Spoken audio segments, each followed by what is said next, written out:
So what's up sa inyo guys? Welcome to my channel.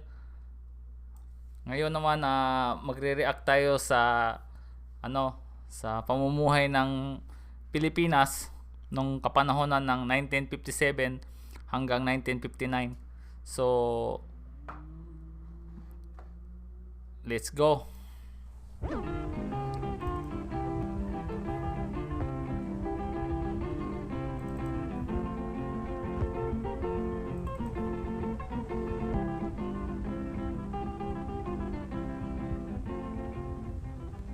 There's the rice, the staff of life in the Philippines. There are quiet villages where farmers till the soil and grow the rice. And the lakes and harbors where fishermen tend their nets. There are mountains that rise high out of the sea on almost every island. Dense forests cover over half of this tropical nation.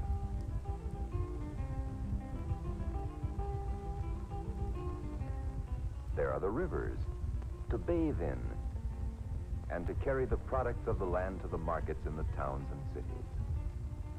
There is Manila, the capital and pride of the nation, the largest city of the Republic of the Philippines, a nation of about 7,000 islands, most of them small and uninhabited, with a land area nearly the size of California, but with almost twice its population. The geographic proximity to Japan and Red China and the distance from the traditionally friendly United States play a crucial role in the future of the young republic. Of the islands, the largest and most populous is Luzon in the north.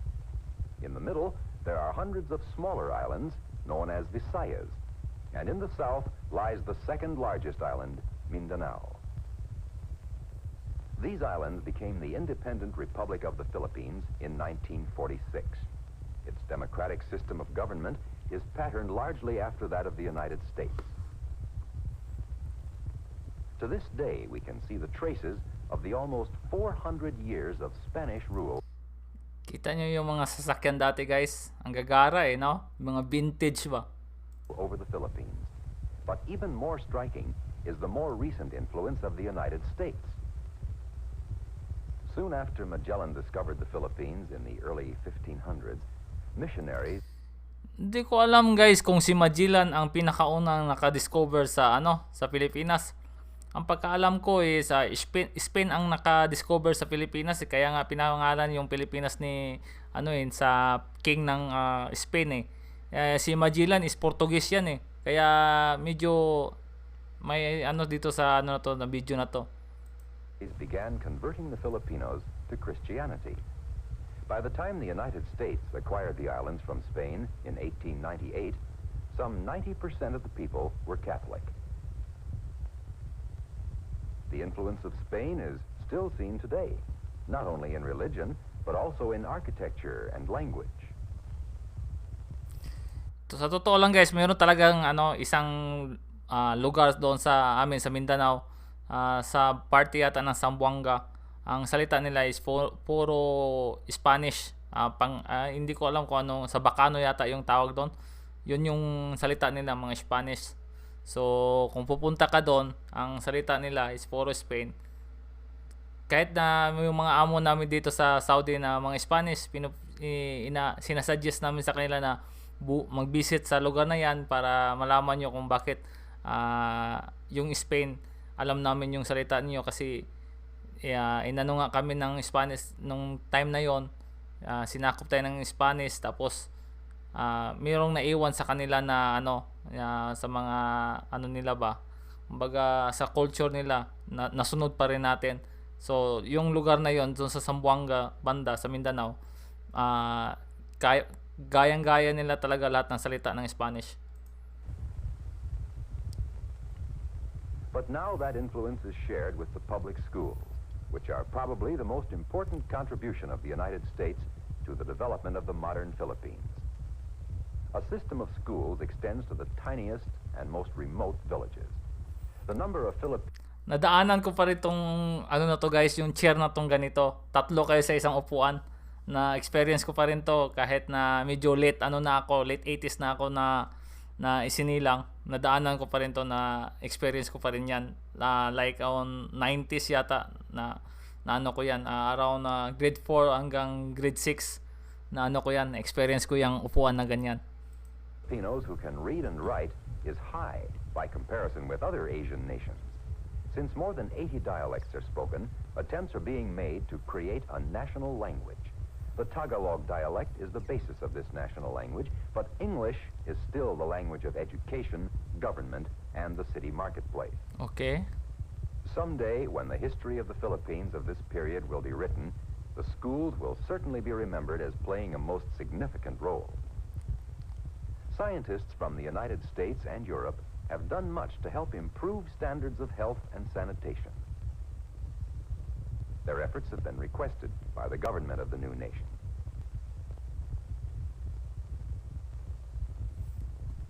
A health Ano lang ako guys, curious lang ako. Sana kaya itong mga bata na to ngayon. Okay, sure, most of them matatanda na ngayon. Pero sana man lang isa sa kanila makita nila tong video na to, at least maalala nila yung mga kabataan nila na may naka-captured pa rin sa kabataan nila. Alaala ba kumbaga. healthier generation is growing up to enjoy sports that have been brought in by people from other lands. Filipino athletes and movie stars take their place as heroes to the Filipino children, alongside of heroes from the United States and Europe. 7 out of 10 Filipinos live in small villages called barrios, farming their own land, which may vary from 5 to 8 acres in size. Even a poor Filipino farmer has grown up in the Christian tradition of individual freedom. His desire for his country's right to democracy and independence is both strong and sincere. He's now struggling to master the economic... Guys, ang kalabaw talaga hindi talaga nawawala sa eksena. Laging ang kalabaw simula noong 1990s hanggang 1900 hanggang ngayon, nandiyan pa rin yung kalabaw. Kasama pa rin natin sa hirap at sa ginhawa. Kahit pa sabihin natin na nag-evolve na yung technology natin, nandiyan pa rin yung kalabaw.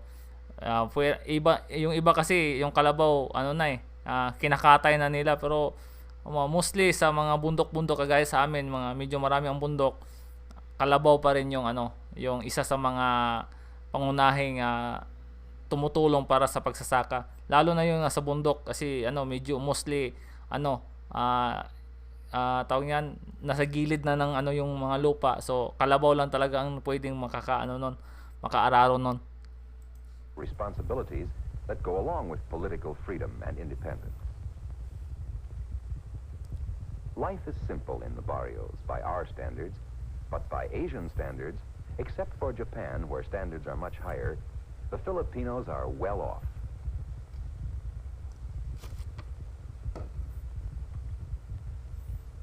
Many live in bamboo houses raised on poles to protect them from the dampness and provide better ventilation in a humid and rainy climate with temperatures in the low 90s a good part of the Kamis year.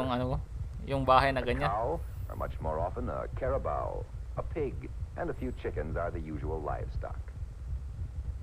A single village well usually serves all the people of the village. Rice to the Filipino is what wheat is to us. During the growing season of from 5 to 6 months, the paddy fields must be weeded and protected from birds and field rats. At harvest time, the kernels of rice are usually separated from the stalks by the ancient method of trampling or beating. Guys, nadaanan ko din tong ganitong pamumuhay. Kasi hindi naman kami mayaman, sa laki po ako sa mahirap.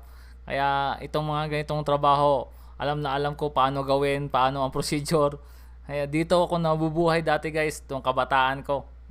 Pag nakaganyan ako dati, nung time na yon, marami masaya na ako sa 5 pesos na kikitain ko sa paggaganyan.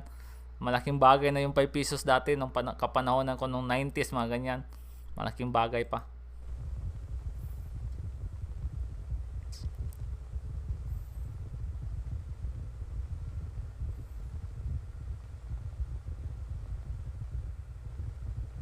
As new roads are built, marketing in the larger towns becomes possible. And trips to the Mga market are jeep, always a treat for the children. ice cream, sikat na sikat yan nung kapanahonan.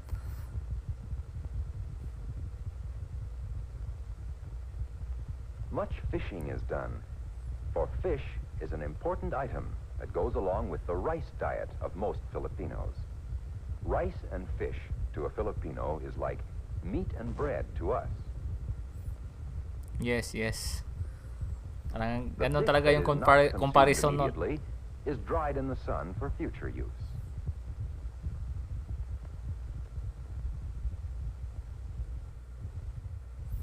Tuyo.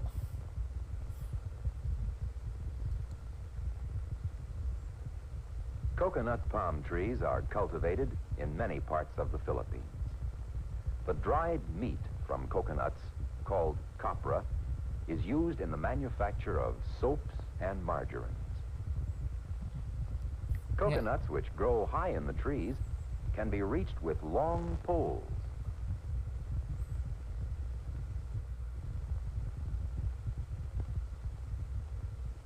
Hindi pa yun uso yung ano dati, Skilled yung pickers climb high to cut them down by the use of a machete.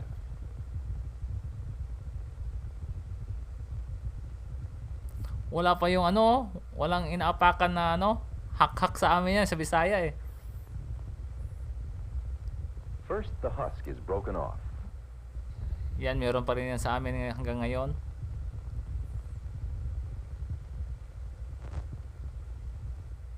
Then, the nut is split open to dry in the sun.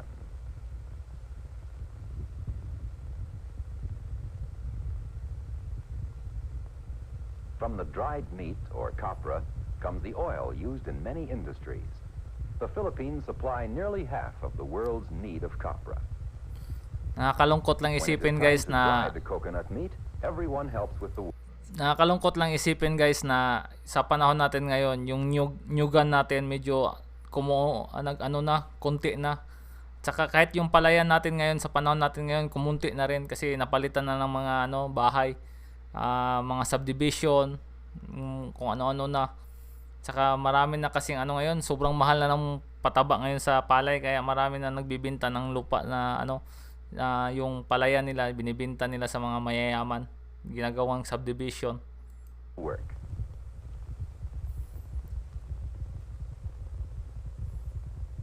Sugar is another export crop of the Philippines.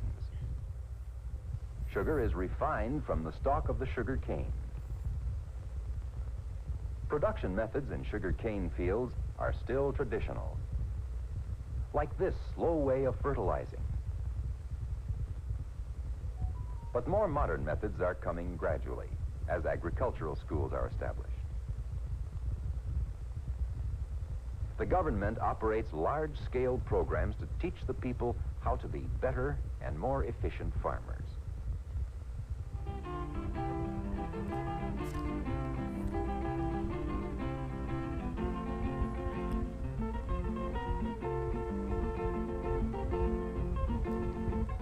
Music is an important part of the life of the islands. Many barrios have their own bands. Guys, nakakita pa rin ba kayong banda ng ganon? Sa amin, meron pa rin ganyan eh. Yung mga ano namin, mga lolo namin, meron pa hanggang ngayon, nandyan pa rin. Nagtipon-tipon sila pag may okasyon. Dala na, bit-bit nila yung mga ganyang instrumento.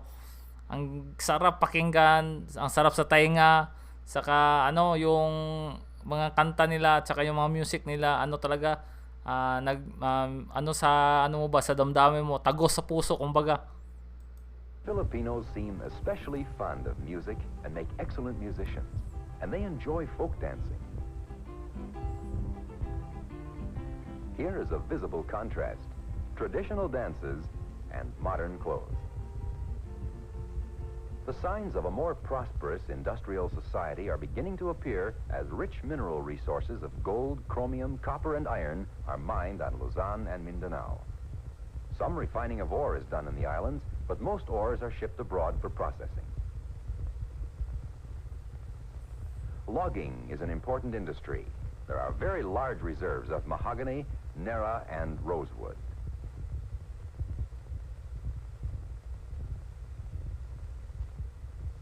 Most of the logs are shipped to the American continent or to Japan for processing. The Filipinos are now building plants in which they will be able to process their own logs. Wherever there is a harbor in the Philippines, hemp is likely to be exported. Nearly all of the world's supply of Manila hemp used to make rope is produced in the Philippines. Ships connecting the hundreds of islands all converge on the busy port of Manila with their loads of passengers and goods from the other islands. Manila Harbor. Ang yaman natin dati sa Pilipinas. Ang dami natin mga produktong ini-export sa ibang bansa. Iwan ko lang ngayon ha. Sa panahon natin ngayon, sibuyas nga lang sobrang mahal na. Export pa din yung yung sugar. Grabe, sobrang mahal na yung sugar pa lang. Sibuyas pa lang, luya, kahit ano-ano na yung mga ini-export natin, sobrang mamahal na. Wala na tayong tiwala sa natin ba, sa sarili nating mga produkto. Iwan ko ba kung ano nangyayari ngayon sa government natin. Is one of the finest in the world. Many of the things which the Philippines buy from other nations enter the islands through Manila. Oil, rubber, and manufactured goods of all kinds are brought in from abroad, since they are not as yet manufactured in the Philippines. Because so many things are imported, the Philippines are always faced with the problem of finding enough dollars to pay for them. But gradually, new factories are being built within the nation. Companies from the United States and Europe are helping with the enormous job of industrializing this predominantly agricultural country.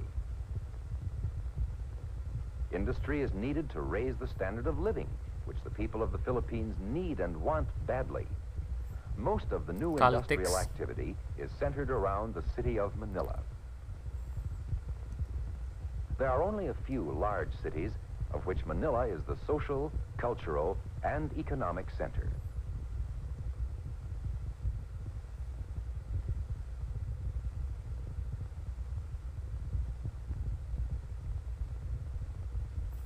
Karawahe.